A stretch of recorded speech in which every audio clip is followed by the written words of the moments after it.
Evening from Chris Coles. Welcome to the Talking, and it's Blue Monday today. Blue Monday today, I hear you say. We've had a succession of Blue Mondays that started sometime back in 2019 and has just continued ever since. But here we are. Thanks for being part of it and looking forward to hearing what you have to say, which could be rather a lot. Here to act as agony uncle, I suspect, former Rams goalkeeper Eric Steele. Evening, Eric. Good evening, Chris. Hope the Derby situation isn't getting you too down at the moment. No, it doesn't. No, because football for me, it's about the glass is always half full with me anyway. So ultimately, I'm looking upon it. We've had the first half of the season. We know improvements have got to come. I'm just delighted that we got that stability on Friday with Wayne Rooney being appointed. I think that's the first step, and then hopefully the rest of it will fit into place, i.e. ownership, and then most importantly for me, once that ownership has been confirmed, Wayne can go out and get the targets that we need to boost the squad, because 23 games, 19 points tells you we weren't good enough in the first half. We've got 23 games to go. We've got a few cup finals, and the first one is tomorrow against a high-flying, free-flowing Bournemouth. Yep, and that game is a 6 o'clock kickoff, remember, live with us on BBC Radio Derby. 0800 145 6161, 81333 is the text number. Derby at the front of your message at BBC Derby Sport. And listen, I know things are pretty miserable at the moment. Derby second bottom of the league, losing at home to Rotherham. Takeover impasse, which is frustrating everyone. We're halfway through January with no business completed. Some players still waiting on wages, so I know there is a lot that isn't right at the moment, and I can't offer you a great deal apart from hope that things could all change, and they still could change if the Rams beat Bournemouth tomorrow, if the takeover situation is resolved, and if the squad is strengthened. Granted, there are an awful lot of ifs there, but these are all things that we can talk about, so let's get into it.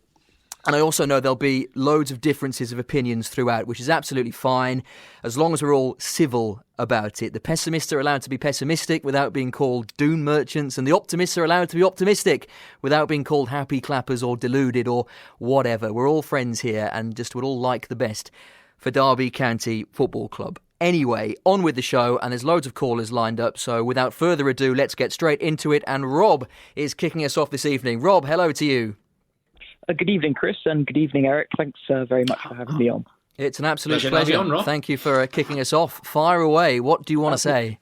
Well, thank you very much for that intro there, Chris, because I think you're absolutely right. And though some of us are feeling a bit doom and gloom at the moment and others more positive, at the end of the day, we all just want Derby County to win, don't we? And we all just want what's best for the club, even if we sometimes have different opinions on what the right decisions are and what the wrong decisions are. So Thank you for that, because I think at the moment the fan base is a little bit split and there are tensions, I think, and maybe you guys can feel that even as a radio station, even being far away from everyone at the moment. Oh, yes.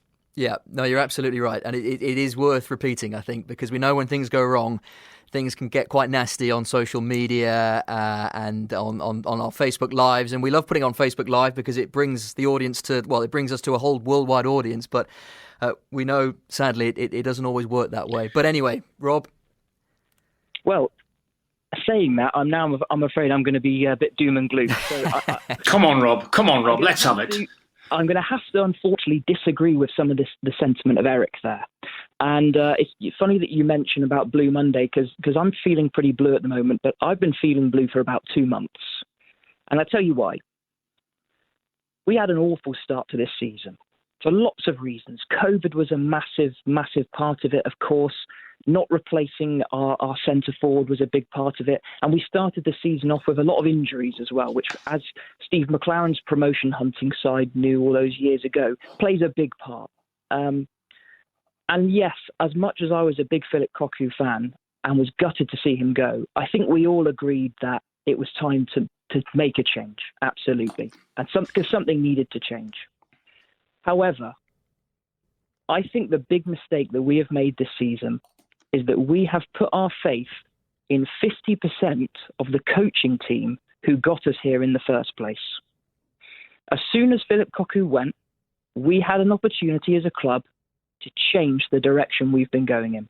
Just like, I hate to say it, our neighbours did down the road in Nottingham Forest.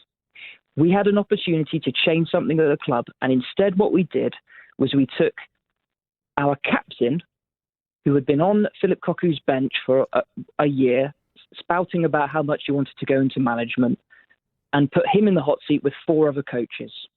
So now we're in a situation where we've got 4 coaches, none of which have any management experience themselves, let alone taking a team out of a relegation battle, and we're entrusting them to turn things around.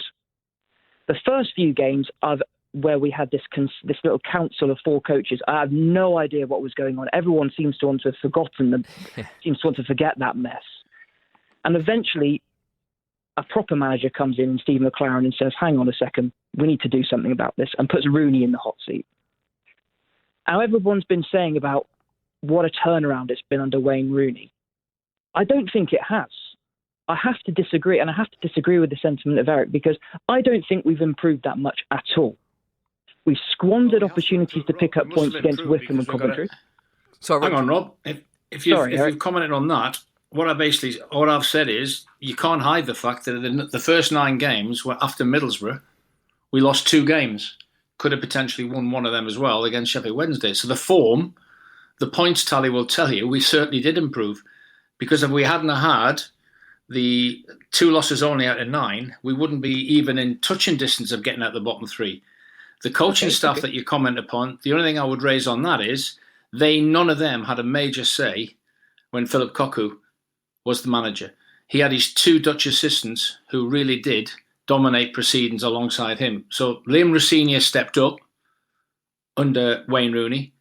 Shay Gibbons stepped up to first team coach, and Justin Walker, for me, is a sensible move because if we have to do what we have been doing, putting the younger players up, that's why Justin Walker, you can see why he's stayed on.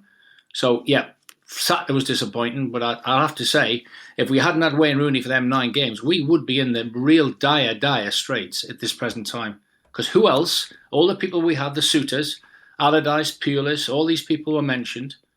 And in the end, you have to look around and go, are you not better giving somebody who's had a really good 1-year look at this, has said all along he wants to go into management, and say to him, okay, we're going to back you now.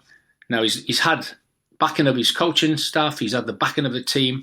What he needs now is the backing of the people above to get this sorted off the field so that we can move on and get some fresh blood into that squad. Rob? Okay, Eric, can I turn that around and ask you a question now? Because of course you can. That's why I'm here. Cup half full, and I know I'm being a bit cup half empty, but let me just try and explain it from how I see it. You have a club, as you perfectly well know, massive club in Derby County, but having one of the worst seasons in memory. And we are plummeting. Performances are awful. And what we've done is given reins to coaches that oversaw that downfall. We've put somebody who doesn't have any experience in coaching. I know you're saying he's been at the club for a year, but lots of people have been at the club for the year. It doesn't necessarily mean that they have the right stuff about them to suddenly step into the manager seat and control tactical proceedings and so on. So yes, you're saying, what would a potential of suitors have done? We don't know. We don't know what the potential of suitors has done. Here's all I'm saying. Rooney has taken over, and I think that the way that his time in charge has been kind of portrayed has been over the top.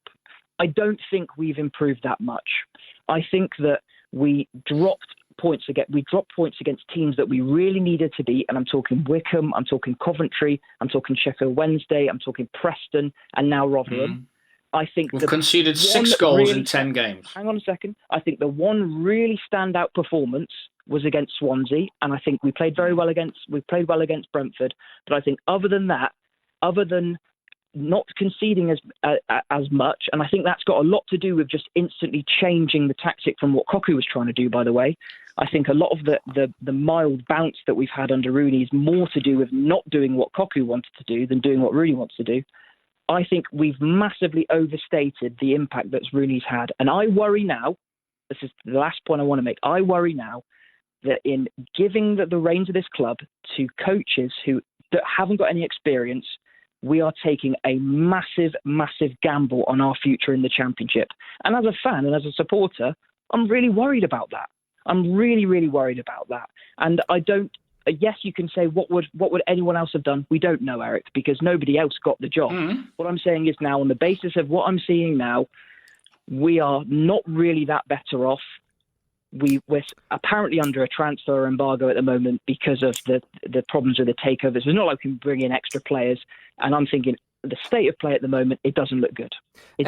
Eric, before you come back in, just very quickly, Rob, if you didn't want Wayne Rooney, you don't want Wayne Rooney, who would you have preferred to have seen Derby go for? And if not a name, then what kind of style would you go for? Because we've seen all sorts, haven't we? We've seen Sheffield Wednesday go for the Tony Pulises, West Bromwich Albion go for Sam Allardyce, but we saw Stoke, when they were in a similar situation, go to Gary Rowett and then to Nathan Jones and go down the young manager route before turning to Michael O'Neill. So who would you like to have seen?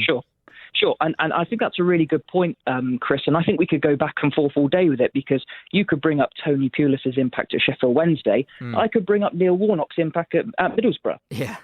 We could talk about Steve McLaren, for example, and one person could say, look how he did at Forest, look how he did at Newcastle, look what he did at Derby, look what he did at FC20. It's horses for courses, so we never really know what impact a manager is going to have until they're in the club and they're gelling with those players. So again, I'm not saying I could necessarily pick a better person for the club, but for me at the moment, I'm looking at Derby County Football Club. Some fantastic players. I hope we can all agree on that. Some fantastic players at the football club.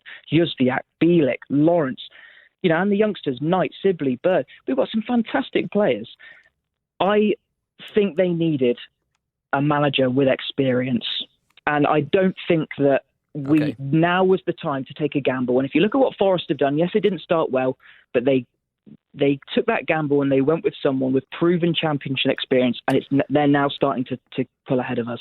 Eric, it's a fair point, isn't it? And it's certainly a good debating point, because if Wayne Rooney wasn't Wayne Rooney and didn't have the name behind him, then you'd think that this job wouldn't be his. And he's got it simply because of who he is and the career that he has had. And as has been mentioned quite a lot, he wasn't even the most qualified at Derby County Football Club, let alone the most qualified in the world to take the job. So most clubs in this situation... We've lost 3 of the last 4 and we're second bottom. And most clubs, Eric, turn to experience, don't they? Yeah, I can see that. And I don't particularly think that we've been banging the drum, this is a great revival. No way at all. What he's done is he's stabilised the club, because that's what was needed. And he very quickly addressed something that had to be done, in that he went in and said, we got to be harder to beat. Now, we had become harder to beat because we stopped... No, sorry, I'm not sorry to interrupt. I'm not saying you have, Eric, but for example, I get an email from The Athletic, say what you like about The Athletic, telling me all about the Rooney Revolution. Rooney Revolution? Is this a revolution? Is that what this is? No, it's not. What we've said all along. It's good alliteration. I can only go on. I can talk about what I've discussed with Chris, with Ed, with listening to a lot of the callers that come in. And I've been in this town now for 36 years, played, coached, gone back and coached. And in the end, I know exactly what it means. And at the moment, we've never built up. All I've said is that the realism is there, is that one thing we did do was we stabilised, because if we hadn't, we've become harder to beat. But what we need now is, unfortunately, we are where we are because we're not good enough. That's accepted, whether it's Wayne Rooney or Sven-Goran Eriksson in charge. At the moment, we're halfway through a campaign that tells us this squad... And none of what you've said has said anything about the players. Players have got to take a massive responsibility for the performances that we've seen under Cocu and under Rooney. So it's not just one person, not just Wayne Rooney being appointed, and the coaches, I would disagree with you on that, because I think they've got to be given that chance. They weren't given the chance under Cocu, no way at all, because he had his 2 assistants and himself who really did do it their way. So ultimately, it's a new reign. We need to get behind them, but we need also the massive support that's needed now is, do you not agree, Rob? Is this squad good enough? Here we are after 23 games, 19 points. It's not just whether you talk about Wayne Rooney. What about the squad? You talk about Tom Lawrence. He hasn't scored a goal. He hasn't contributed an assist. So you talk about, players that we've got, really, really top players. I'm sorry, we haven't got top players, because we wouldn't be in the bottom 3 if we did. Rob, very quickly on that, because there are other people that I'd love to get to, and we know that this hour always goes very, very quickly. But on Eric's point about the quality of the players? I would disagree somewhat. I think that the manager, as we've seen with so many examples of so many different clubs, I think the manager can get an awful lot out of the players. Just to quickly, before I go, I've just been reading The Fantastic Pride by Ryan Hills. Yeah. And you're talking there about that Nigel Clough team with all of those players in it. Nobody expected them to be able to get to Wembley, that team. And then Steve comes in, and I think Eric Steele as well comes in. A few tweaks here and there, a little bit of genius, a little bit of magic, and all of a sudden we're looking at probably the best Derby County side that I've watched as a supporter. It's the same players, but the ideas are different. Yeah. And look at the players we had then. We haven't got a Hendrick, we haven't got a Bryson, we haven't got a Hughes, we haven't got a Chris Martin, a Russell, a Ward. We haven't got them. We haven't got the front six that you've just talked about there. What we had to do was we built from the other end. That's what we're lacking at the moment. To get out of this position, we've got to improve our forward play. We've got to improve our goal scoring. And it's self-evident. 19 goals in 23 games says we've got a major problem in terms of the forward line. When Steve came in, he said straight away, we can tweak this. Look what we've got. Options in midfield, options wide, options up top. We haven't got that at the moment. That's why we're desperate. And you said in your opening comments, quite right, the number 9 wasn't replaced. Have we got a creative midfield player since Wayne Rooney stopped playing? No. They're the issues for me that really do need urgent attention in the next 2 weeks. Rob, fantastic. Good call, Rob. I really enjoy it. Terrific way to. I am sorry to start the call in with a negative, but we've turned it around. Don't worry, Rob. I do appreciate all the coverage you guys have given all through COVID as well. It's been fantastic. So thank you very much, guys. That's very kind of you to say, Rob, and thank you for kicking us off. And stay safe. And lots of messages coming in on what you've had to say, which I'll get to in a moment. But we'll speak again soon. Thank you very much, guys. 0800 145 6161. Agree or disagree with what Rob has had to say there? We're going to Peter and then Derek. Couple of messages on then Rob's call. Scott says, I agree. I find it concerning that Rooney hasn't brought in any of his own staff, given he's a goalkeeping coach and now a first team coach, and now a reserve goalkeeping coach is looking after the goalkeepers. I don't blame Rooney. I blame the owners. David says, if a well-known Danish beer company did first phone-in callers, this bloke would win the prize. Keep him on for the hour, hitting nails on the head all over the shop. But not everyone agrees. Caroline says, Rob made some fair points, but Sheffield Wednesday and Tony Pulis, that was dreadful. Wayne Rooney is the best person with knowing the club inside out. Lee says, referring to Rob, you could have had a Klopp in charge of this club. It's the players that are not good enough. Nothing to do with the current management setup. Until this takeover is sorted, Rooney has his hands tied. With Steve above him, I think Rooney has good guidance. And another one on Rob's call, no name on this, but he says, great first call. My cup is half full, and Rob's cup, I think, is half full. They both make great points. We have definitely improved under Rooney, though, but the warning signs for me were there in the second half against Sheffield Wednesday, and the Rotherham performances. 3 defeats out of the last 4, and recent form is what worries me, although Rooney is still the right man for the job in our current predicament. 81333 and at BBC Derby Sport. You can give us a call for free. 0800 145 6161. Peter is up next. Peter, good evening. Hey, you alright? Yeah, very good. Thanks. How are you? I'm glass half empty again. Don't worry. Sorry, but I don't believe it's Rooney's fault. I don't believe it's Cox's fault. The players do need to take some responsibility. However, leadership comes from the top. And the leadership since October has been massively lacking from the boardroom. This takeover is relegating us. The paralysis that this takeover is giving this football club is relegating us. How Mr. Morris can watch Rotherham, the performance they give against Rotherham, it's glaringly obvious we need players and we need them now. And we're 2 weeks into a window. We haven't paid the players, we think, from the half that they're in December or January. You know, this protracted takeover is just growing legs and walking out the door. Who knows what the end game is? Will the Sheikh own the club and MSD will own Pride Park? Mel Morris has taken a club from GSE, which was virtually debt-free, in a great position to push on. And in 6 years, he's taken it from being a top 6 standard club to where we are now. The issue is it has to be the top. It's to the point now where Mel Morris has to stand up and say, I've got this massively wrong. This is my fault. And Eric, this is the point we're at now, isn't it? Because there's no doubt that some of the gambles that have been taken, whether it be the various managerial appointments, most managers have been backed financially, and Derby are in a position that they're in. Yes, they came ever so close. They have come ever so close to finally getting over the line with the various playoff campaigns. But it's difficult to argue with Peter. The paralysis, Peter, is a great word for it. It's absolutely stopping the club being able to operate at the moment. I'm not disagreeing. I'm agreeing totally, because I just think that the communication aspect, that's what's disappointed. And I've got the same. I've got good friends who are season ticket holders, and they're feeling the same way. They just want statement. We've heard nothing from Mel. It's took a long time for the club to respond, and Stephen Pearce came out with a statement Thursday, Friday that didn't really clarify. There's too much that we don't know. The communication aspect has been difficult. Can I say, Eric, on that Stephen Pearce interview, he just made more questions than answers. How can Mel Morris, basically his second in command of the football club, not know the ins and outs of a deal or what stage it's at, or it's just all hard, vague little truths here and there. And it's even with Liam Rosenior today, he's not letting on to say if the players have been paid. Like, how hard is it to say yes?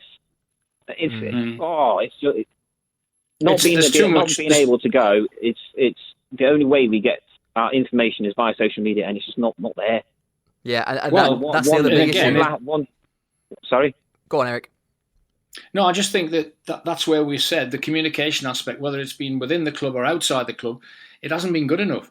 The one thing is you've got a loyal fan base that normally are used to having a reaction from people at the football club, and that's what's been difficult for all of you, us included. Poor Ed and Chris, they keep asking the same question for the last 2 months.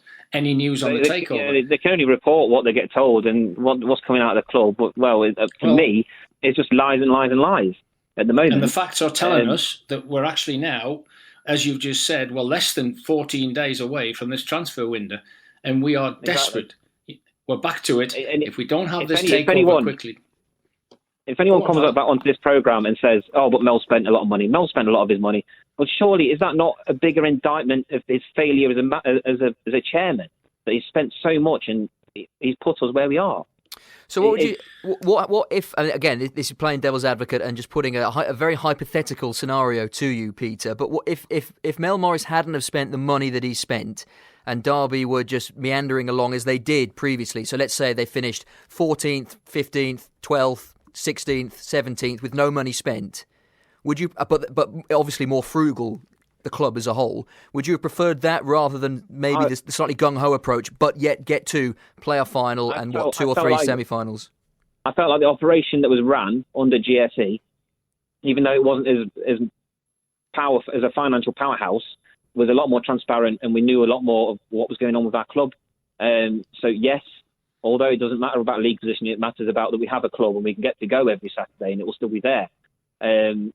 But to me, if I was Mel Morris and I'll be seeing the failure of recruitment, I'd be actively looking at sacking my head in recruitment and getting a better one.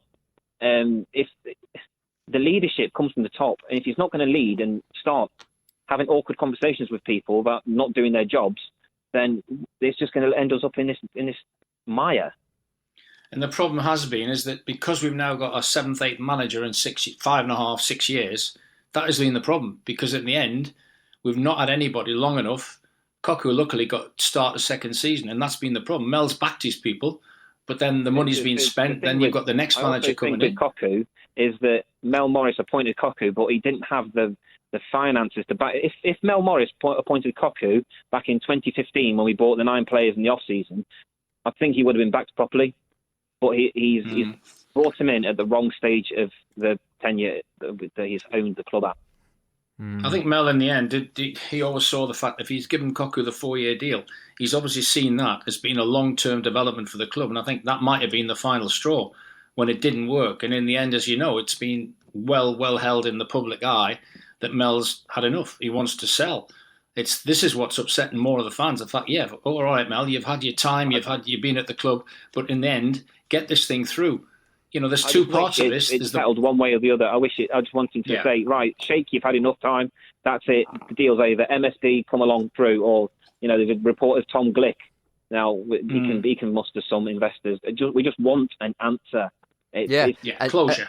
Closure, exactly, Eric. And the problem is that the longer it goes on, that's when the more stories emerge and the more ridiculous stories start. I mean, I must have been sent 2 or 3 WhatsApp messages over the weekend that are just complete nonsense. But this is what happens when the communication just completely dries up. Although we've spoken a lot about communication, and half of me still thinks that if the club were a little bit not quite so keen on announcing that the talks had started, then maybe this mass hysteria wouldn't happen because of the various deadlines they put on it. It's all come from Christmas. If they never put that Christmas statement out, they've made a rod for their own back now. Well, yeah. Once you start releasing dates and stuff, people look to the dates and they're like, why is it not happened yet? Why is it not happened yet? That's 3.5 weeks ago. Well, exactly. Right. It's 3.5 weeks ago. But Eric, we were having this conversation 2 months ago, probably, saying that it has to be done before January, and now we're hurtling towards February. This is why I disagree with They signed the deal Rob. in principle in October, in November, didn't they? Yeah, early November. Yeah. Until this gets sorted, we're not buying any players because we're under an embargo. Go on, Eric. That's why I'm sorry. I'm coming out in supporting the fact that Wayne took the job on, and he, in really difficult circumstances, he stopped the rot. We've stabilised things, but now he knows. He's played with these players. He knows, as he said, he's got his targets ready. He's going to be a mighty frustrated man from Liverpool, knowing that he's got his targets ready.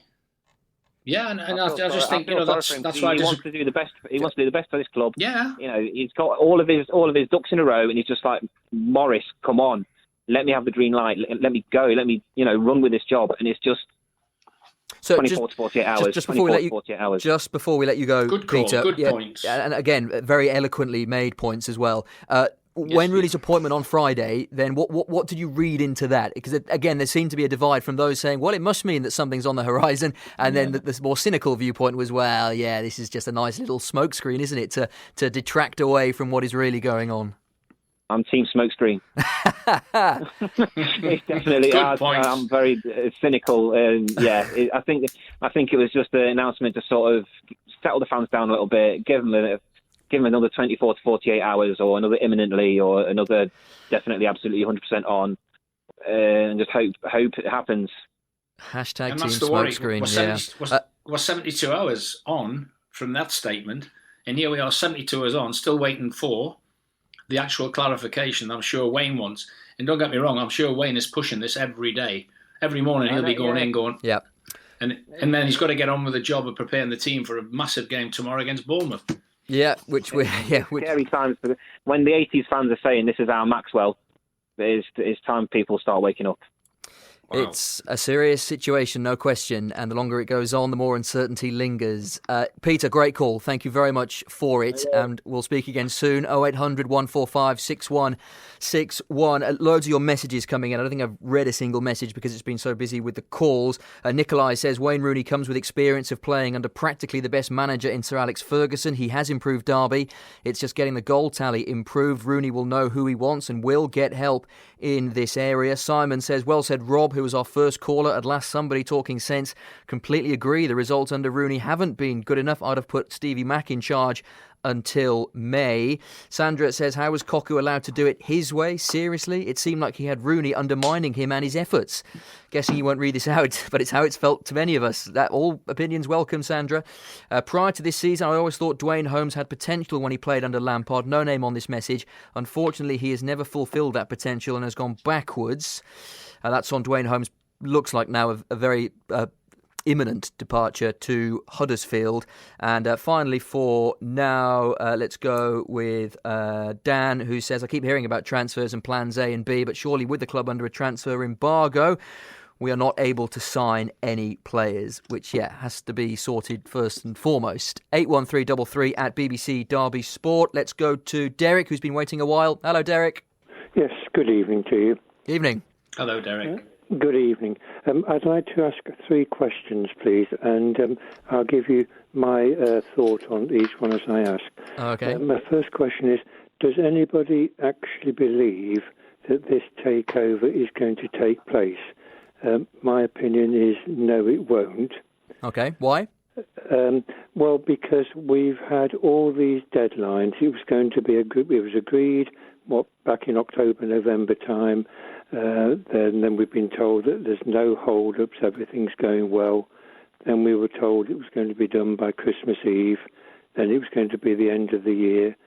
Then we had that disastrous interview from Stephen Pearce, which, as you've said, caused more questions than answers. I don't think this is ever going to take place, and one wonders who's causing the hold-up. And I'd be interested in your opinions on it. So as the Stephen Pearce interview on Thursday, you weren't convinced. It's the clarification that the club and Stephen were hoping to give you weren't convinced by the answers. Well, I think somebody's already said that if your chief executive officer doesn't know about what's going on at the club, there are serious problems there. I was talking to a very good friend of mine who was at that sort of level working at Rolls-Royce, and he was saying that if he'd have been doing his job like that, he would have been sacked very quickly.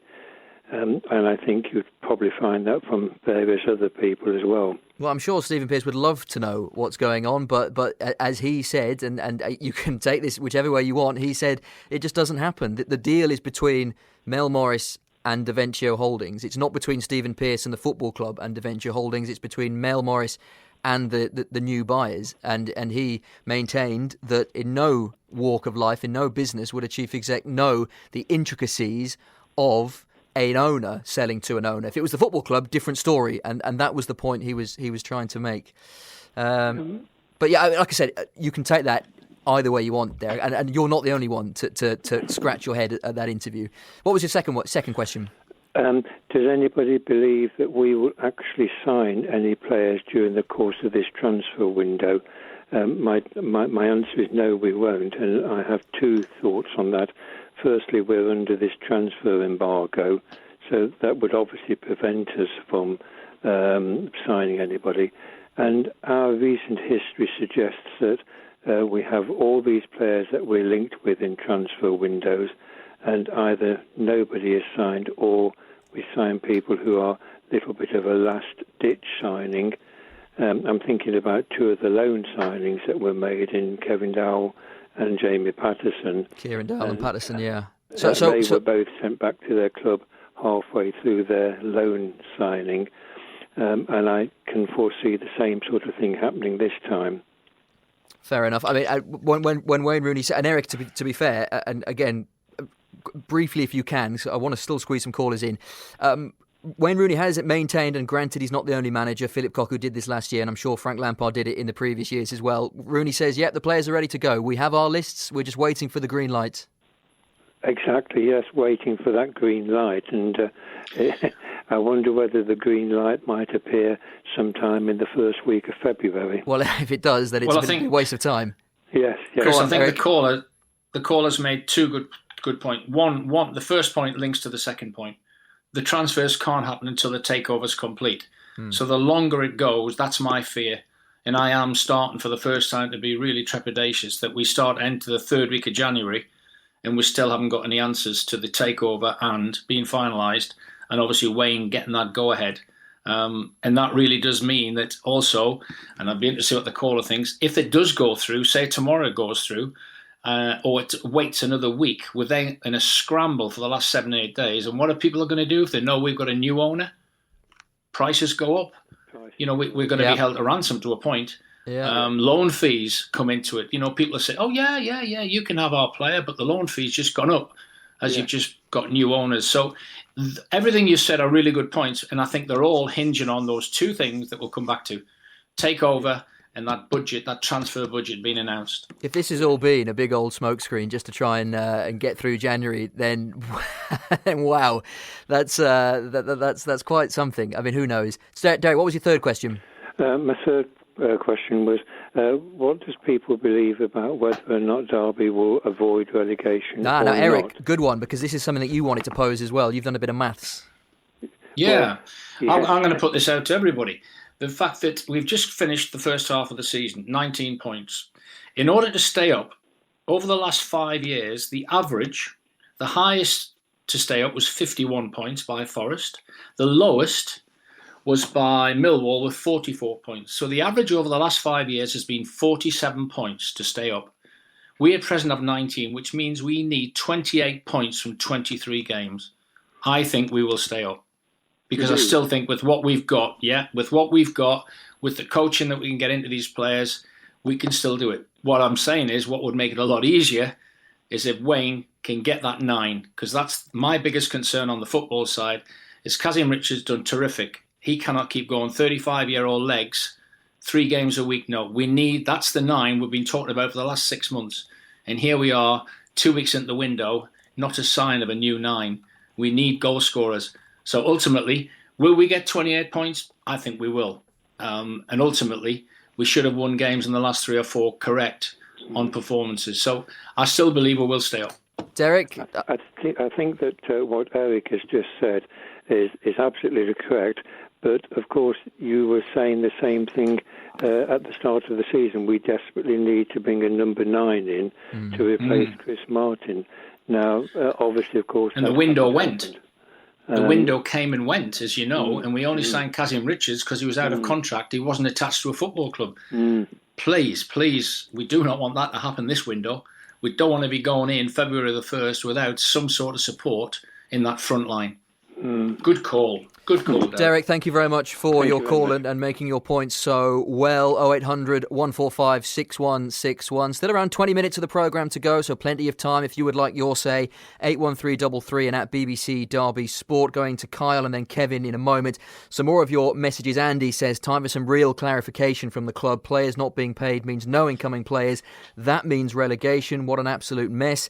Spire Ram says, we're not scoring enough. Need to switch to a 2-man strike force, either 4-4-2 or 3-5-2. Get somebody playing in and around Colin Kazim Richards. Diane on our first call, Rob, says, I don't agree with Rob. We have definitely improved under Wayne Rooney, and I agree with Eric. He will get us out of trouble. And finally, for now... I've just lost the message that I wanted to read, and I'll come back to it. It was from Charles, basically saying that everything's going to be okay. I was trying to balance it out. Charles, I'll find your message. Succinct. It was. That was nice, Chris. Well done, coach. If I could just sum up all the messages, that'd be nice. But for balance, Eric, you realise. Who should we go to next? Let's go to Kyle next. Hello, Kyle. Hey up. How you doing? Hey up, Kyle. All right, how are you? Yeah, we're good, thanks. What do you want to say? I'm going to speak about the takeover, to be fair. Okay. Because I feel like Rooney wasn't appointed by the new owners. I have a strong feeling Rooney wasn't appointed by the new owners because Mel Morris has recently appointed Frank Lampard as a big gamble. So you think it was the current owners that pushed Rooney and appointed him rather than the prospective ones? I really don't think this takeover is happening. And okay, give Rooney his due. He's done well. I believe that he's done well and he deserves the job, but I don't think he deserves the job at this point. If that, because he's we're in a relegation zone. Okay, if we go down, we go down. I'm in one of them states now of we can go down, but push back up, but the new owners aren't going to come in. And going down is absolutely the last resort, isn't it? I know there are lots of tales of clubs that have gone to League One and come through. I mean, Leicester did it. I mean, Leicester are the absolute golden boys with this, because not only did they go through it, they then went and won the thing, 4 years ago. And we've spoken about Southampton and Norwich and all the rest of them. But then for every one of those, there's a Coventry, there's a Ipswich, there's a Sunderland. I mean, I've seen so many messages saying, you watch Sunderland till I die. Watch that documentary and there's the 8 parallels clubs, there. Chris. 8 clubs in that league now. Yeah. Go on, Kyle. Transfer windows. The recruitment team, I think the recruitment team's been great with Jojrak and Bielik and Kazim Richards. Yeah. Because Kazim Richards, everyone run him off as soon as he come. He didn't get a good start in with Koku until Rooney got put in and he got a first start, and then everyone started seeing what it actually was about. And it was Chris Martin's replacement. You can see that in him. He doesn't run. He just sits and waits for the ball and holds the play up. And that's what Wayne Rooney had done in his first 3-4 games. He got the most out of Kazim Richards because we changed the way we played. Yeah, we all of a sudden got forward a lot quicker because we knew we had somebody who could hold the ball up. Then all of a sudden, players Jozwiak came into some sort of consistency. We managed to settle down on the opposite side with Waghorn. We then said we got used to Kazim Richards. Jason Knight looked a different player again. Now all of a sudden, Saturday was the one that really it got me flummoxed because I looked and went, "That's not the same team. That's the Jekyll and Hyde." 9 of that team played against Swansea. Yeah. And that's what really flummoxes me. He'd made a big mistake of making Jason Knight captain on that day. Making the young players captain, where you've got Kazim Richards, Shinnie, Andre Waghorn on the pitch, Waghorn, who are leaders and will know what they want from the team and know what the manager wants, instead of putting a young player that's just come into the team and started picking up form. Kyle, I think Kevin actually wants to talk about Jason Knight, so we'll go on to him in a moment. But Kyle, thank you very much for getting in touch. Yeah. Thank you. Right, and cheers, lads. Have a good evening. Well done, Kyle. 0800 145 6161. Kevin, to you in a moment. I have found Charles's text, you'll be pleased to know. He says, in finance, would Stephen Pearce, he may well know something, but he wouldn't disclose that information to you or the outside world due to NDAs being signed. So I'm sorry, I don't think it is for the public domain, and I still firmly believe this takeover will happen. Keep the faith, says Charles. And one more before we go to Kevin. Mark says, does Eric think we will stop up with no signings? I can't see how we score enough goals if we don't make 3 or 4 signings, including a 9. So do you still have faith, Eric, if this squad is not added to? Yeah, I still think we'll do it. I still think we've got enough. With Steve McLaren's back in helping Wayne, I still think we've got enough. We can change. Wayne's shown that he's become hard to beat. I know now he's going to want to try and be a bit more adventurous because we've got to go and win games. And that really, they'll see a change in terms of how we play, the pattern that we play. We need fully fit squad. That's the massive thing that we do need. But if we're going to if Holmes leaves, Tavares leaves, hopefully them 2 are replaced. Yeah. You know, a wide man, a creative player, and obviously this number 9. Use the money on the 9. That's what we need. We've got to score more than 19 goals in the second half to get out of this. So, yes, we've got people that can score goals, but we need somebody in. I just think it'll give everybody a massive, massive lift. Let's go to Kevin in Swaddling Coat. Hello, Kevin. How are you? All right? Yeah, we're getting through it. Yeah. They've said most of what I was going to say anyway, but I've been in the season for quite a few years, and really I want to see Derby play football and play proper football. But under Philip Cocu, it was boring, I've got to say. And now that Wayne Rooney's took over, it started to pick up again, and I think the style of football that we're playing was. And Kevin, your line is dropping in and out. So I tell you what, we'll get one of our team to get you on a better line, and then you can continue that point. It was just about hanging on in there, and then we lost you. So while you sort that out, let's go to Rob. Hello, Rob.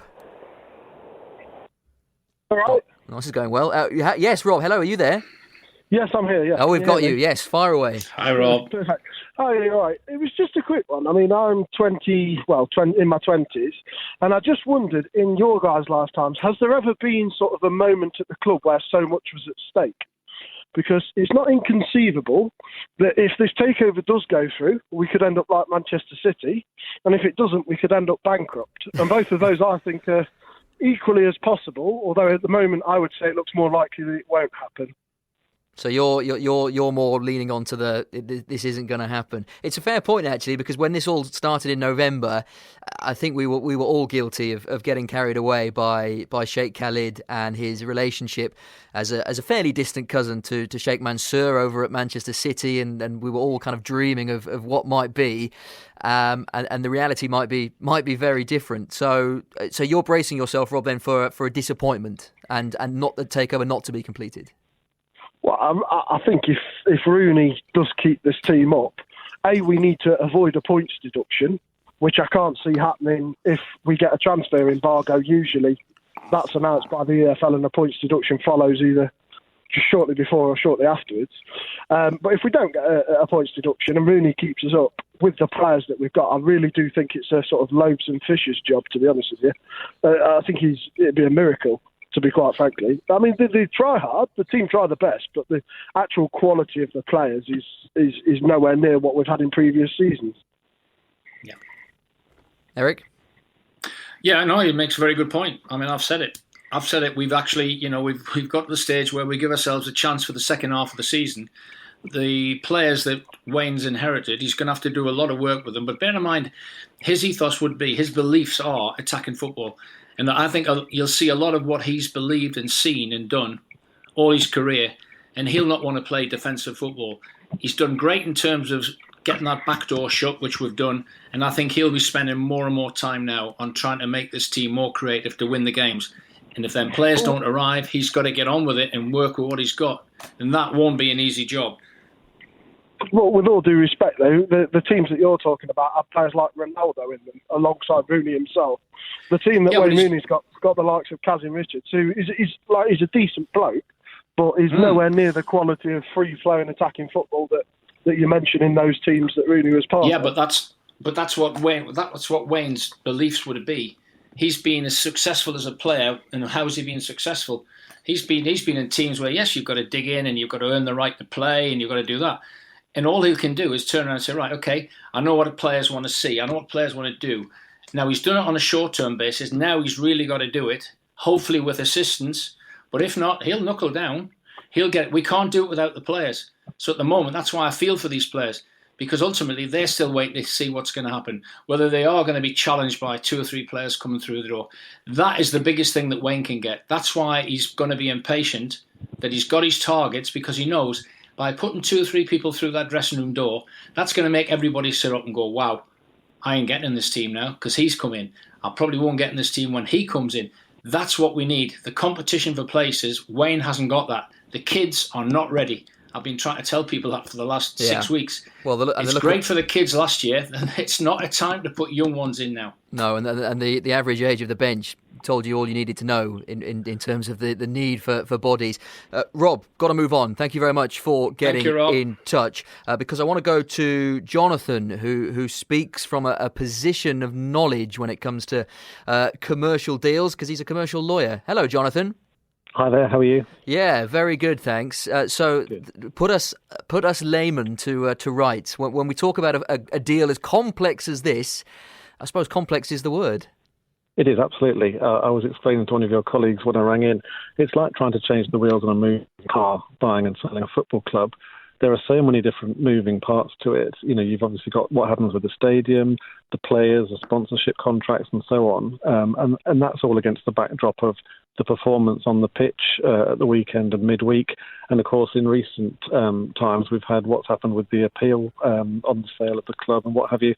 So I've been quite disappointed listening to callers, not just on this show, but right from when my alarm goes off and I listen to Twiggy in the morning. There's so much negativity about Mel and about Stephen Pearce and the press statement that he gave last week. But the reality is that when you listen to what Stephen said, he said the legals are done. He said that there are no more queries from either side, but that when you've got a buyer coming in from a different jurisdiction overseas, there will inevitably be a huge amount of red tape, which it's not right to go through and air all of that in public for everybody to see, because as the last caller said, that there's an NDA in place and it will be confidential. So I think as fans, we have to understand that Mel has invested an enormous amount in the club and he wants out just as much as we want new owners, with an excitement for the future. So the reality is, and I've seen this firsthand from being involved in the buying and selling of football clubs in the past, the new owners will have been running Derby County in parallel with Mel for a little while now. I firmly believe they will be behind the decision to appoint Wayne as the manager, because they won't want to take over a club with a manager that doesn't have their blessing. And Stephen Pearce did say exactly that. He said, we've been running the club in tandem with the new advisors to Sheikh Khalid. Impossible question to answer then, Jonathan, but what is the final step then? Is it just funds? And Stephen Pearce did say that all the legals are tied up. I'm in constant dialogue, because fans will accept that, I think, but also look and say, yeah, but surely if you're the new owners, you know how important this transfer window is. Or are they going to be equally as frustrated as, for whatever reason, that they can't get this deal over the line? Yes, I think the new owners everybody will be frustrated at the time it's taking, and it's magnified by the fact the transfer window is happening now. But there can be all sorts of international clearances, financial regulations, EFL clearances for incoming owners from foreign countries, and all of that. It's like taking the back off a watch and looking at all the different moving parts and trying to make sure that you put them all together in a way that tells the time properly. Eric? So, Jonathan, it's Eric Steele just saying, Jonathan, in what you'd actually just said to us, would you then look at and say, well, within those procedures that are going on, it's what is said and what's not said. Is that not what's important as well, especially when you're dealing with a football fan base, 19, 20,000 people who are loyal supporters who can't get to stadiums, are getting frustrated? Is it the communication that we've had or the lack of that's probably causing the doubt in a lot of people's mind?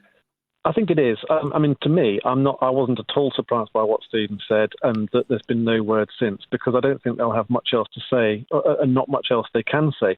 They'll probably feel very frustrated because they'll want to tell fans exactly what's happening, but they'll be prevented from doing so by the confidentiality that wraps around the deal. And that's been frustrating. Yeah, go on, Eric. No, it's just that, Jonathan, what I would say was that this is where we've had to listen to people ringing in by saying in November, we're 48 hours from some form of agreement. Then the deadline was Christmas. Now we're moving into the 18th of January. You can see why frustration's building, because the people that are watching the games are going, wow, we do need help on the field. And that can't happen until, as you've just said, everything goes through. It's just the speed and the time of it. Can you, in your experience, put a time scale? I honestly can't. Anybody who's bought and sold a house will know how frustrating that process is, because you're waiting for searches and mortgage offers, and then you're trying to coordinate so many different bits that you hope it'll be next Friday and the next Friday, but the date just keeps getting moved back. With what Stephen said towards the end of last week about all the legals being in place and there being no more questions, I would be very surprised if it takes more than a couple of weeks from now. Well, let's hope. Scary, Jonathan. That is. Bear in mind that we're a couple of weeks from the pants stuff. Yeah, from deadline day. Jonathan, thank you so much for that. It's always interesting to hear that side of it, because I think most of us don't really understand that the complexities of a deal, and when we hear things like it's imminent and it's close and it doesn't happen, then naturally we start asking questions. But appreciate your call and good to speak to you. You're welcome. Thanks very much. Thank you, Jonathan. Jonathan there, who is a commercial lawyer. I think the issue isn't so much being the intricacies of the takeover, it's just being the way it's been communicated. And if it was going to take X amount of months, X number of months, then say that in November. I get that it's challenging. We've got 1 more minute to go, and I want to get Kevin back on because Kevin was midpoint before we cut him off. Kevin, you've got 40 seconds. Far away. I just wanted to say that I think his biggest mistake was making him captain. Jason Knight, yeah. Yeah, because he's good at what he does, but making him captain, giving him that responsibility, I just don't think it was... We was having an off day anyway yesterday, on Saturday, but I like to watch the football, and I like them to play football, which is under Steve McLaren they did. Under Philip Cocu, I was watching him, and it reminded me of when we was under Nigel Clough, to be honest with you. And wasn't exciting for you? It wasn't very exciting. Not when it got to the halfway line, then back to the goalie. And keep doing that. I just like to see attacking football. With Wayne Rooney, I think people should get off his back because he has improved the team. And the shape of the team and how they play is a lot better. Kevin, I tell you what. Yeah. Can you kick us off next week? We're out of time, and I want you to have your say. So we'll get you back on next Monday, because I realise because of various phone issues we've robbed you of your time. But you can kick us off next week. Eric, I thought it would fly by, and it has. So thank you for your time, and we'll speak tomorrow for the early kickoff. You will indeed. Thank you, Chris. Well done, everybody. BBC Sounds. Music, radio, podcasts.